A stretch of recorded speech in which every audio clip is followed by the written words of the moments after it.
उन्वान आहट पुरानी हवेली का साया। गांव की एक पुरानी वीरान हवेली थी जो सालों से बंद पड़ी थी। लोगों का कहना था कि यहाँ रात के वक्त अजीब व गरीब आवाजें होती हैं, सुनाई देती हैं। ये हवेली हर गुजरते दिन के साथ मजीद खौफनाक होती जा रही थी।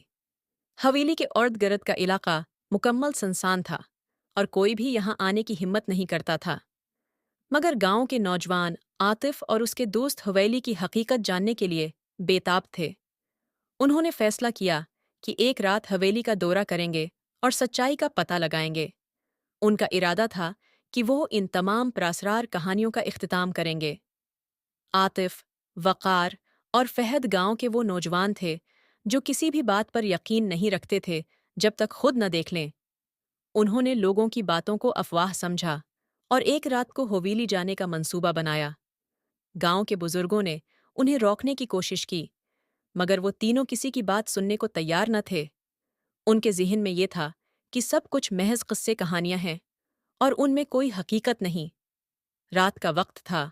हुआ में एक अजीब सा सुकूत था, जैसे कोई छिपी हुई ताकत हर चीज को काबू में रखे हुए हो। तीनों दोस्तों ने अपने अपने बैग तैयार किए और हवेली की तरफ चल पड़े। हवेली के करीब पहुंचते ही फजा में सर्दी और खौफ का एहसास बढ़ने लगा। हवेली का भारी दरवाज़ा जंग आलौद था और जैसे ही उन्होंने उसे धक्का दिया, दरवाज़ा खुल गया। अंदर दाखिल होते ही तीनों दोस्तों के कदमों में अजीब सी लर्जिश महसूस हुई। हवेली के अंदर हर तरफ मकड़ियों के जाले और गर्द व गुबार था, जैसे यहाँ सालों से कोई नहीं आया हो। यहाँ कुछ भी नहीं है, फहद ने कहा, मगर उसकी आवाज़ में हल्की सी कपकपाहट थी। वक़ार ने जवाब दिया, शायद हम गलत वक्त पर आए हैं। वो आगे बढ़ने लगे।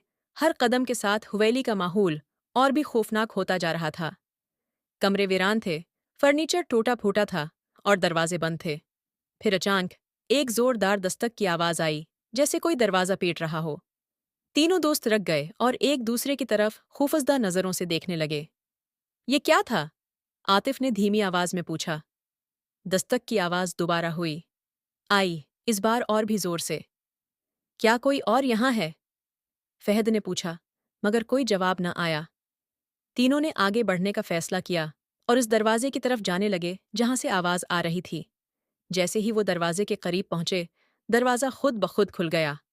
कमरे के अंदर एक गहरा अंधेरा था और टारिच की रोशनी में सिर्फ दीवारों पर साए हैं दिखाई दे रहे थे। यहाँ कोई नहीं है, आतिफ ने कहा, मगर उसकी आवाज़ में अब खौफ साफ झलक रहा था। वक़ार ने कमरे का जायज़ा लिया और कहा, ये जगह वाकई अजीब है, हम यहाँ कभी नहीं आए थे, हमें यहाँ से वापस जाना चाहिए। लेकिन आतिफ ने जवाब दिया, हम अभी आए हैं, कुछ न कुछ ज़रूर मालूम करके ही जाएंगे। इतने में अचानक एक सर्द हुआ का झोंका आया और एक साये ने उनका रास्ता रोक लिया।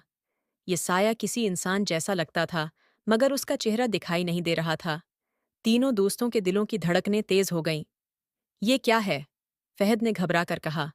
साया आहिस्ता आहिस्ता उनकी तरफ बढ़ने लगा और जैसे ही वो करीब पहुंचा, वो हवा में गायब हो गया। तीनों दोस्त हैरानी और खौफ के आलम में खड़े थे, जैसे उनकी सांसें रक गई हों। वक़ार ने कहा, ये जगह वाकई मनहूस है, हमें यहाँ से निकलना चाहिए। मगर आतिफ अभी भी उस जगह की हकीकत जानने के लिए प्रेज़्म था। उन्होंने फैसला किया कि हवेली के बाकी हिस्से को भी देखेंगे। जैसे ही वो सीढ़ियों की तरफ बढ़े, एक पुरानी डायरी ज़मीन पर पड़ी हुई मिली। ये डायरी किसी औरत की थी, जिसमें उस हवेली के माजी के बारे में लिखा हुआ था। डायरी के सफ़हात में एक खौफनाक वाक़या बयान किया गया था, जिसके बाद हवेली पर नहुस्त छा गई थी।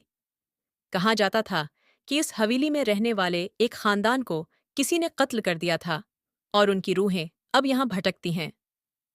ये कहानी वाकई खौफनाक है, फहद ने कहा, हमें अब यहाँ से फ़ौरन निकलना चाहिए। मगर आतिफ ने कहा, हम अभी हकीकत के बहुत करीब हैं। हवेली के अंदर खौफ का साया और भी गहरा हो गया था।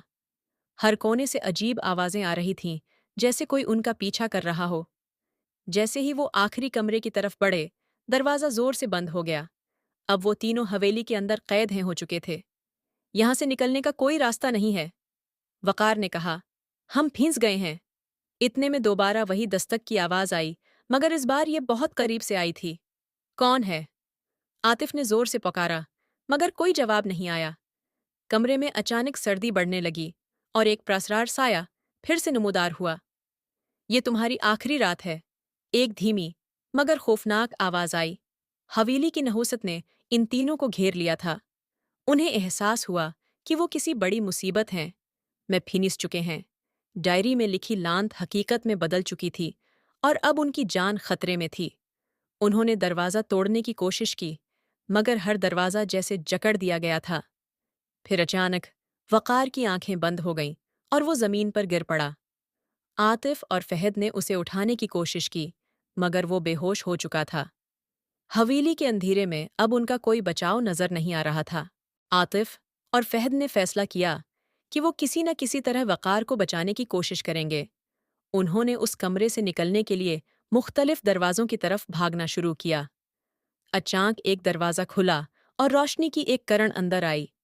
ये शायद हमारा आखिरी मौका है, फहद ने कहा। चलो बाहर निकलते हैं। जैसे ही वो दरवाजे से बाहर निकले, हवेली की सर्द हवा ने उन्हें अपनी लपेट में ले लिया। लेकिन जैसे ही वो बाहर की तरफ दौड़े, दरवाज़ा पीछे से जोर से बंद हो गया। उनकी जान बच गई, मगर वेकार अभी भी बेहोश था। वो गांव वापस पहुंचे और वेकार को होश में लाने की कोशिश की।